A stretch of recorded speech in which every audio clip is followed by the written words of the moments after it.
Welcome to Xhibition, an Xbox podcast, episode number 34. My name is Samuel Adams, and each and every week I am here to dive into the biggest Xbox news you need to know from around the industry.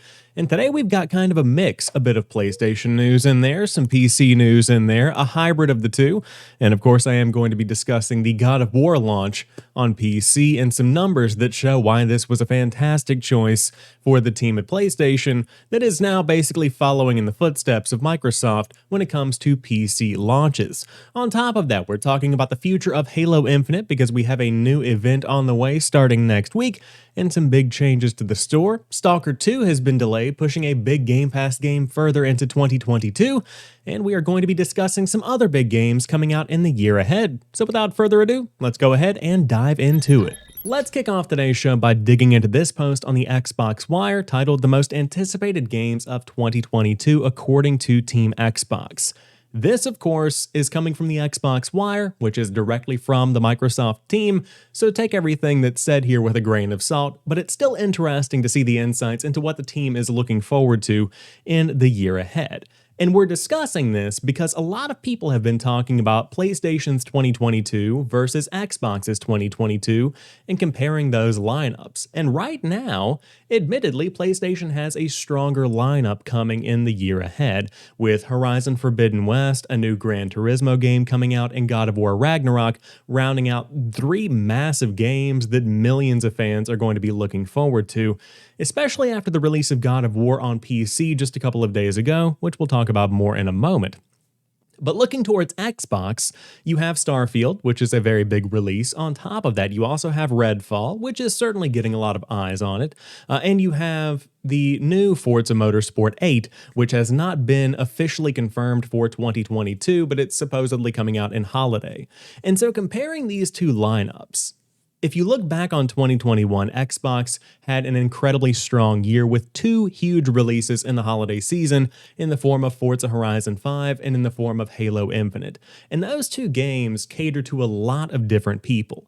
Halo is tied directly into the Xbox as a brand and as an entity, and Forza is largely as well, and both of those games are very accessible. You dive in, you play Halo, you shoot some stuff, you're good to go. Forza, you don't really have to understand cars to enjoy the game. You just dive in, pick a dune buggy, and launch it over some hills. It's as simple as that.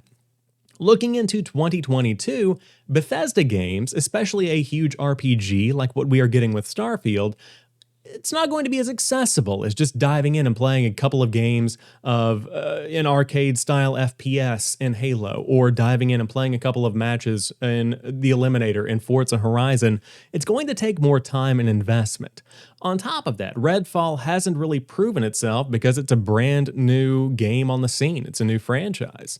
And of course, it's in development from a very respected studio, but again, it's going to be kind of a co-op based game where you get four people together and you slay vampires. It's not necessarily going to be something that's as accessible for single players like myself. It's going to be accessible, but to what end? In the same way that Aliens Fireteam Elite is accessible for a single player, because that experience is much better with a squad. And so when you consider these things, and then you look to Forza Motorsport 8, where that is a very simulator approach, you are much better off understanding cars and understanding how to take those turns and enjoying that professional kind of racing atmosphere. These games just aren't going to have the mass appeal of last year's games. Then turning towards PlayStation, you see Horizon Forbidden West, you see God of War Ragnarok, and you see Gran Turismo. And in many ways, Gran Turismo is kind of in the same boat as what you have with Forza Motorsport 8, where it is a simulator-style approach. Hardcore fans are going to enjoy it, but Gran Turismo itself has never been a huge, breakaway seller for PlayStation in the same way that Forza Motorsport 8 doesn't sell as well as Forza Horizon. And so considering those two games and taking them out of the equation, looking towards Horizon Forbidden West and God of War Ragnarok, that's the core of PlayStation. Like, that is just as much PlayStation as Halo and Forza are to Xbox. And so it seems like we're kind of taking turns here, where 2021 Xbox dominated with PlayStation not really showing much at all, but now PlayStation in 2022 is bringing a ton to the table. And so bringing it back into this blog that we're discussing here, Xbox's 2022 is going to be defined by a couple of big additions to Game Pass in the form of big AAA first-party releases. We're talking about Starfield and Redfall in particular. On top of that, third-party partnerships in the form of timed console exclusives like Stalker 2 and potentially Tunic, which I could imagine coming to other platforms as well, also makes sense, and they also continue adding value to Game Pass. And then you begin to see the mindset behind what Xbox is doing with Game Pass, with the additions of the Mass Effect Trilogy and the Hitman Trilogy, which again we'll talk about more in a moment. But these big gets for Game Pass to add more value into the service are what will continue to carry Xbox through 2022. And I don't really have a problem with that. In fact, looking back on the launch of these consoles, both the PlayStation 5 and the Xbox Series X and S, it was a lighter launch than what people are traditionally accustomed to. There were a couple of games here and there in terms of console exclusives, but especially on the Xbox side of the fence, Halo got delayed by an entire year, and really the big enhancements that many games got, like in the form of Forza Horizon 4. Were what defined the launch of a new console generation, in the same way that there was this cross-generational upgrade for games like Call of Duty Black Ops Cold War.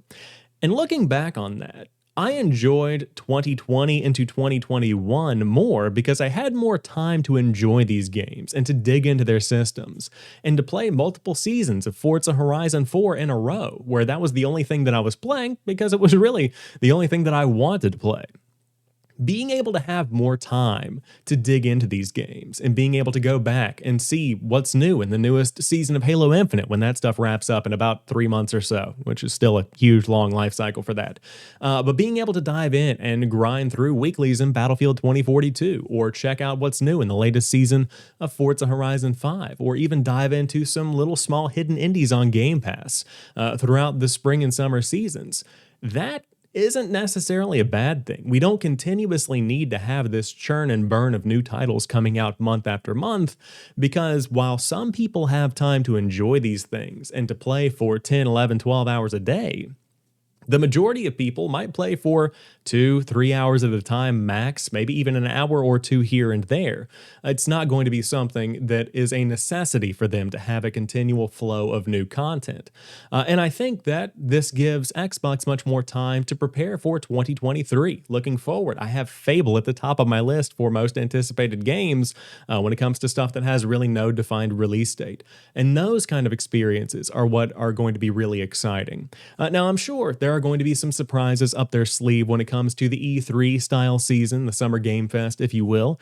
Grounded 1.0, I know I've heard rumors of that thing being launched sometime this year. Hopefully that's the case, because the team at Obsidian has been working on that for a good long while in early access, and it seems like it's got a good bit of polish.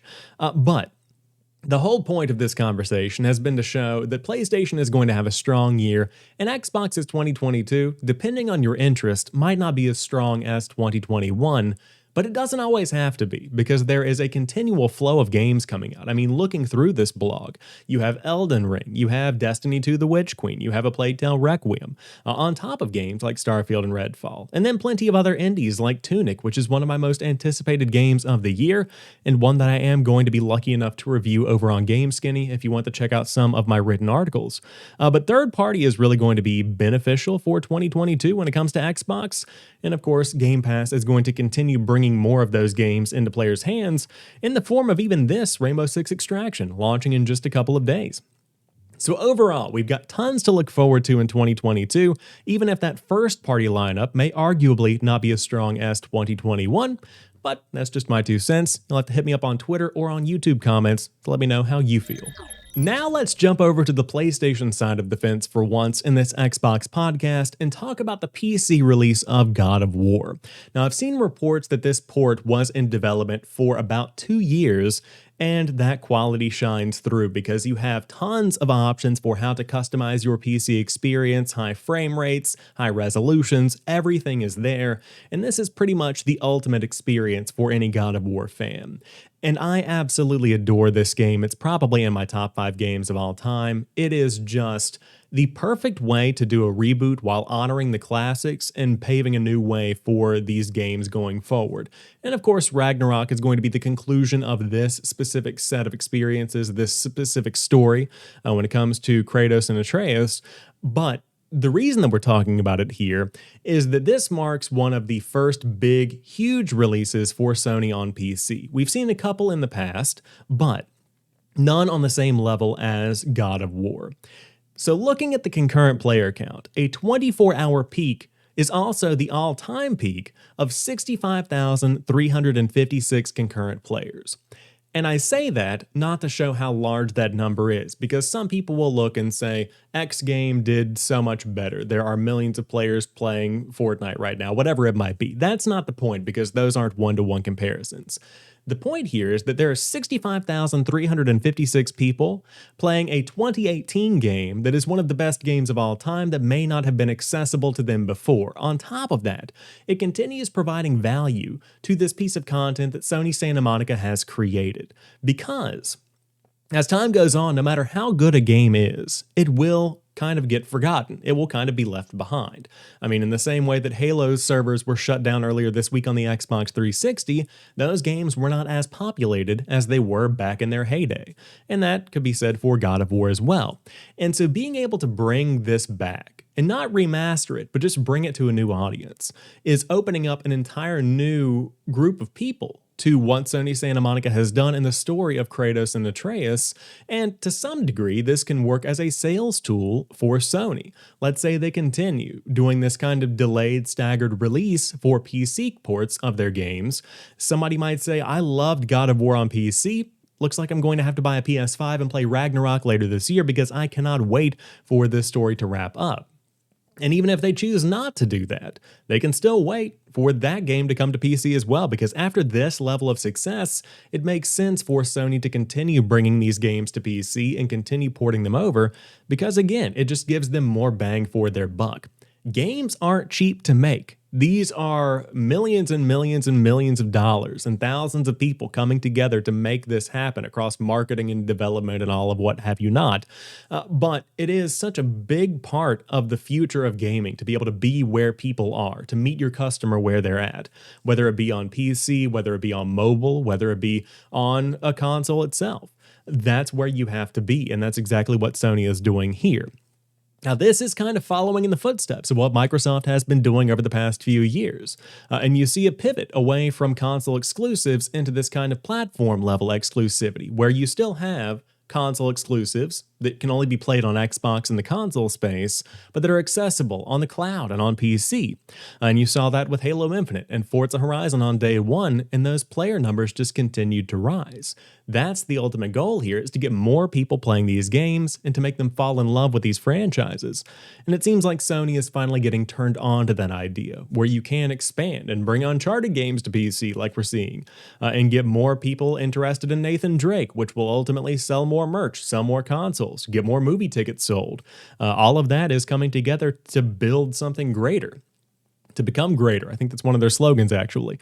But ultimately, what you need to know is the God of War is doing very well on PC, very high all-time player count for what the game actually is. You know, it's not a huge multiplayer FPS. Again, this is a narrative-driven single-player adventure game, and it is a great one at that. And so it's great to see thousands and thousands of people diving in, and I would expect this all-time peak to push even higher over this weekend as more people wake up around the world on Saturday morning after working all week and say, hey, time to dig in. God of War's on PC.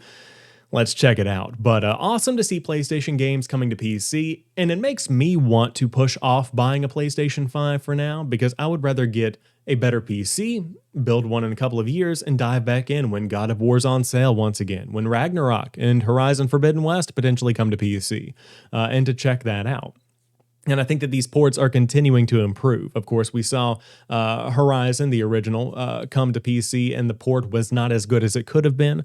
I think they've kind of ironed out those issues. And of course, since opening this publishing arm in PlayStation PC, they have focused on improving quality and quantity, clearly, as more games come to the services.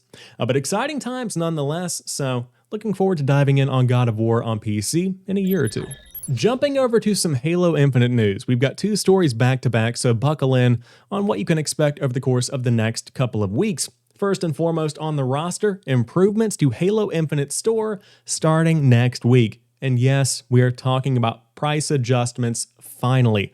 This story comes from Xbox Era's Austin Nelson, who writes, quote, Halo Infinite's multiplayer is exceptionally fun to play, but one of the biggest complaints surrounding the entire experience is the game's cosmetic store. The store is currently selling a variety of items that are too expensive for what is being offered. Jerry Hook, head of design at 343, broke down what will be changing with the store starting next Tuesday. Quote, "We've been monitoring the discussions on the shop, bundles, and pricing closely since launch. Using data and community feedback, we are going to begin rolling out changes to how we package and price items in Halo Infinite, and it all starts next week. Starting on Tuesday, the shop experience will vary week to week. We are focused on reducing pricing across the board, providing stronger values in our bundles, and starting to put individual items outside of bundles and more. We will be trying new things throughout the rest of the season so that we can continue to learn and improve for the future. Please keep the feedback coming during this process, and I hope to see you all next week for the Cyber Showdown event. We'll talk about that more in a moment." So if you haven't been keeping up with the conversation online, Halo Infinite store is packed with weapon charms and skins and color schemes and all kinds of things. Cat ears, I'm sure you've seen floating around online, and cosmetics of that nature. But they normally come in bundles that roughly run you about 20 real-world dollars. That's more than I'm willing to spend on any given Saturday whenever I'm scrolling through the store and say, hey, cool, cat ears. I'm not going to spend like $15 on that. And of course, that could be an exaggeration. You see some that are cheaper than others. You see these bundles that are about $20. You see some stuff that's $5. But in general, I would be more willing to spend $3 every couple of weeks than spend $20 all at once. That's kind of the way that I approach things. And I could want one specific thing from a bundle. For instance, I love weapon charms because I see them during my gameplay. Whenever I die, I'll see my Spartan, but that's only for 10 seconds at a time, 20 to 30 times a match. But whenever I die, that's only when I see my Spartan, unless I'm in a loading screen. Now, looking to the weapon charm thing, like I said, it's there all the time. So I would be willing to collect every one of those that's in the game, or just even buy the Master Chief version, or Mr. Chief, I should say, that came out a couple of weeks ago. I want that kind of thing, but I'm not willing to spend 10, 15, $20 on getting access to that. But the other part of the conversation is that this is a free-to-play game. This is something that people don't have to pay for. And I think that goes overlooked in the core community that has Game Pass Ultimate. I think that whenever you forget that this is a free-to-play game, it's easy to think that, hey, this $60 game, in some people's mind, confusing with the campaign, is now asking me for 20, 30, 40 bucks a week to get these cosmetics. And that's just simply not the case. So the team at 343 has to strike an important balance of continuing to generate income and continuing to support this project and to continue supporting the development team and development of the game itself, but also making something that's accessible and something that isn't pricing people out of purchasing these experiences. And I think it's incredibly important to get that right, because a long-term positive monetary system, a long-term positive monetization pattern generates more income over time. Like I said, I'll spend $5 a week, 52 weeks a year, if stuff is cool enough and if it's priced appropriately. Now, I might not get something every week, but I'm sure as hell going to be more willing to spend something that's more affordable like that rather than dropping this pretty, impressive sum of cash on something that I only might want one part of. But on top of that, it's the perfect time to dive back into Halo Infinite if you might have logged off for a while, because the Cyber Showdown event is on the way, and you can see a nice little teaser up on the official Halo Twitter account. But in short, you can pretty much expect the exact same experience we got from the Fractured Tenai event that came a couple of weeks ago, and you see it continuing through the first chunk of February. But new cosmetics that are earnable, these are normally free-to-play experiences that are alongside the Battle Pass, so it gives those players that might not want to spend the $10 on the seasonal Battle Pass something to grind and something to enjoy.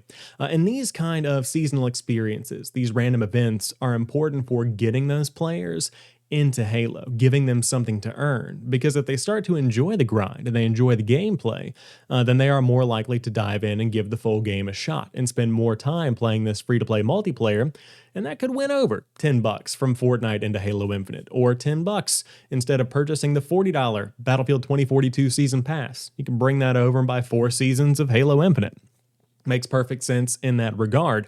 But it's cool to see these events continuing, and the cosmetics look to be kind of branching out.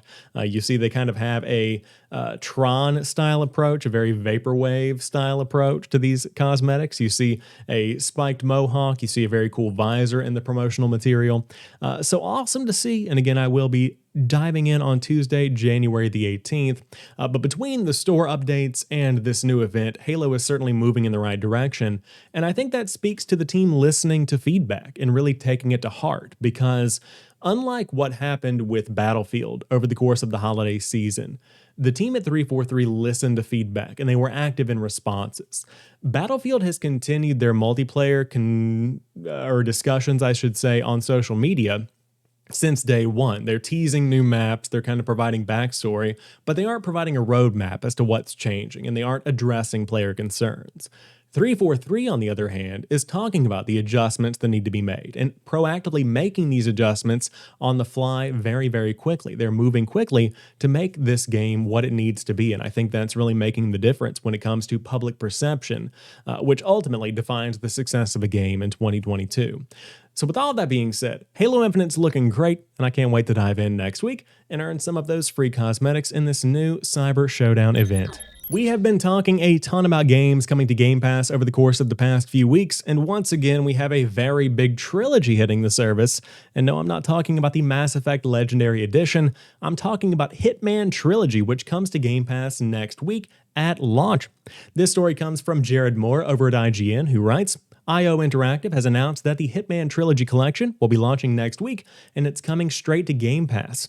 IO Interactive is combining all three of its Hitman games into one single package that fans will be able to get their hands on next week. Officially launching on January 20th, the collection will be available for fans on PS4, PS5, Xbox One, Series X and S, and on PC through Steam and the Epic Games Store.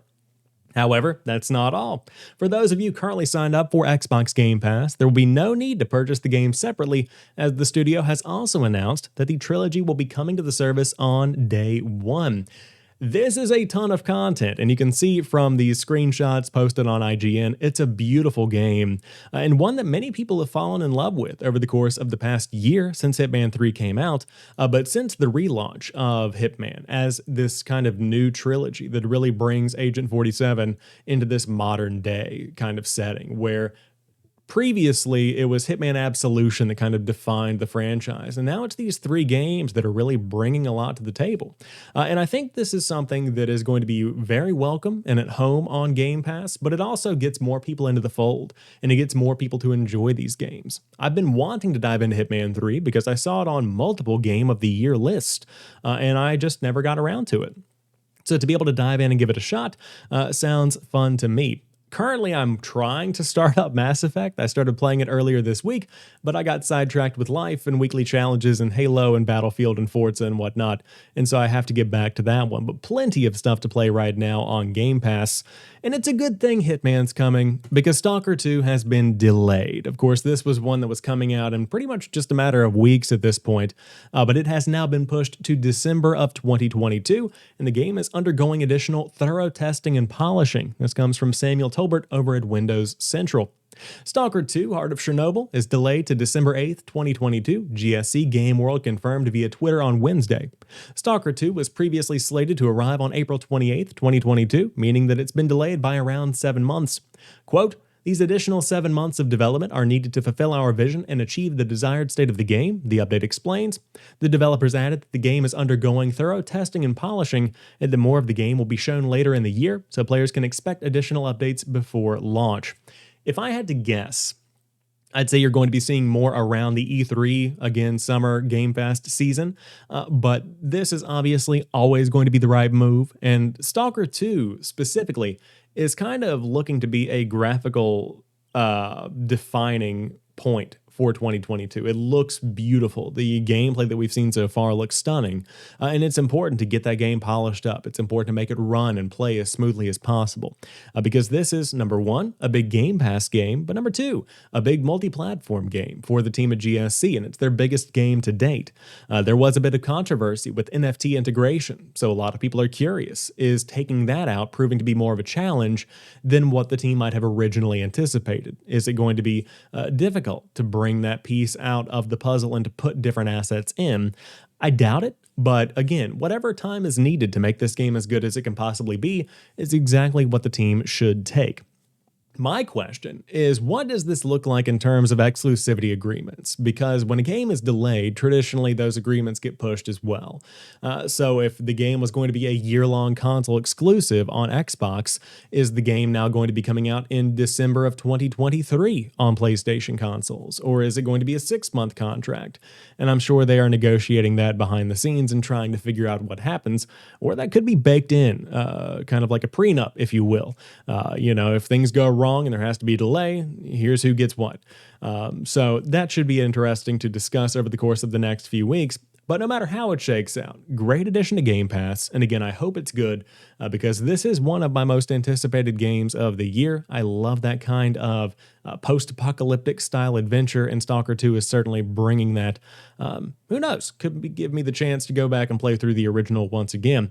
But we'll see when this one actually comes out. I think with a 7-month delay, the December 8th release date is pretty much set in stone. And hey, that's 1 year since the launch of Halo Infinite, so a good day to launch another good game. Now to round out today's show, something that I discussed on a YouTube short earlier in the week. If you don't already follow me or subscribe on YouTube, you absolutely should, because I'm posting shorts each and every weekday, sometimes on the weekends, talking about the hottest gaming news, sharing gameplay clips, tons of stuff like that. Definitely worth the subscription, if I do say so myself. And of course, hey, it's free. Just add me to the feed. But I discussed this. Microsoft has discontinued all Xbox One consoles. Actually, they did this a while back. This ended in 2020. There has not been a new Xbox One made since 2020. We are on year 2 of no new Xbox Ones. And this makes perfect sense for tons of different reasons. A lot of people also compared this to the news that the PlayStation 4 would continue to be produced throughout 2022. And I think that also makes sense, and we'll talk about that more in a moment. But before the launch of the Xbox Series S and X, it was important to ramp up production to get as many new consoles into people's hands as possible, because the Xbox One as a brand and as a name had been kind of soiled. The One X redeemed it in a lot of different ways, but people were ready for the Series X and S. No one wanted a new Xbox One, so why should people keep making them? On top of that, if you were to get an Xbox One X, which was the pinnacle of gaming on a console at the time for that generation, you would get something that was in many ways less powerful than an Xbox Series S, and on top of that, that actually ended up costing more. So it made more sense to focus those production efforts on an Xbox Series S production line because it, again, more affordable and more powerful in a lot of different ways. Not hitting a 4K resolution, but definitely hitting higher frame rates, HDR, and all those next-gen bells and whistles that will continue to provide value in the years ahead whenever Xbox One games cease to be made and development focuses entirely on next-gen. On top of that, I'm sure there was an overabundance of Xbox Ones currently available because people weren't wanting them. They weren't buying them. And so if you find a new one right now, just keep in mind that's probably one of the last new Xbox Ones you'll see for quite some time. But it's also important to mention the other side of the fence. PlayStation has chosen to continue PlayStation 4 production through the rest of 2022, I believe. And so looking at that fact, you have to understand that PlayStation and Xbox are at very different points. The Xbox Series X and S has seen a huge redemption for the Xbox brand, but PlayStation never saw a downfall. The PlayStation 4 is incredibly popular, and for those general audience members, for the players that just want to dive in and play Warzone or Rocket League or Madden or Call of Duty or whatever it might be, the PlayStation 4 plays these games. Is it the best graphical fidelity? Is it the highest frame rate? No, but you might not necessarily need that. And if you are ready to play something, especially during a pandemic when so many people are stuck at home, and you head to Walmart or Target or Best Buy or GameStop, and you just see a PlayStation 4 sitting there, for some people, that's good enough. Now, Xbox has a similar situation with the Xbox Series S, where it's not the most powerful, but it gets the job done. And so PlayStation has to focus on catering to those general PlayStation fans that still want to go into a store and say, hey, I need something to game on, there's a PlayStation. Because otherwise, Xbox takes up that entire shelf. If they focus entirely on PlayStation 5 creation and supply, they don't have anything to sell at all. So being able to offer a product is better than having nothing to bring to the table. And I think that's kind of where the mindset is with that one. I know as the chip shortage continues to improve, I think you could see the PlayStation 4 begin to wind down, but that ultimately depends on sales. It's still selling very well. So you have to take that into consideration. The Xbox One, on the other hand, totally understand why that one's gone. No one really wants one right now. And with the affordability and the power of the Series S, that's kind of taking that low-end spot. Now, the question is, could Sony make a PS5 Lite? I've seen that kind of name being thrown around. I don't think they'd go that route because they already have the digital edition and it's already difficult enough to produce that kind of stuff. And of course, then you have to think about development of different tiers of a game like God of War, where you have to be able to scale that for specific weaker or more powerful hardware. I don't think they would go for that. But the PlayStation 4 and 4 Pro, hey, could be a good option. I think they might have discontinued the Pro. Could be wrong about that one. Either way, PlayStation 4 is still being produced. Xbox One has gone the way of the road. Sayonara. You won't be missed too much, not gonna lie. But that rounds out this week's episode of Xhibition, an Xbox podcast, and I am very much so looking forward to the months ahead because I've been reaching out to tons of game publishers and developers to get them on the show, and I'm waiting on some more responses. I've heard back from a couple of other guest hosts as well to talk about Destiny specifically. Looking forward to sharing more in the weeks ahead on that one as well. But of course, thank you guys for checking out this episode of Xhibition. If you're new here, hit that subscribe button on YouTube or add the show to your podcast feed on Spotify, Apple Podcasts, and many other services around the world. And to keep up with everything, you can follow me on Twitter at JamPackSam. But until next time, you guys have a fantastic rest of your week. I'll talk to you soon, and keep on playing.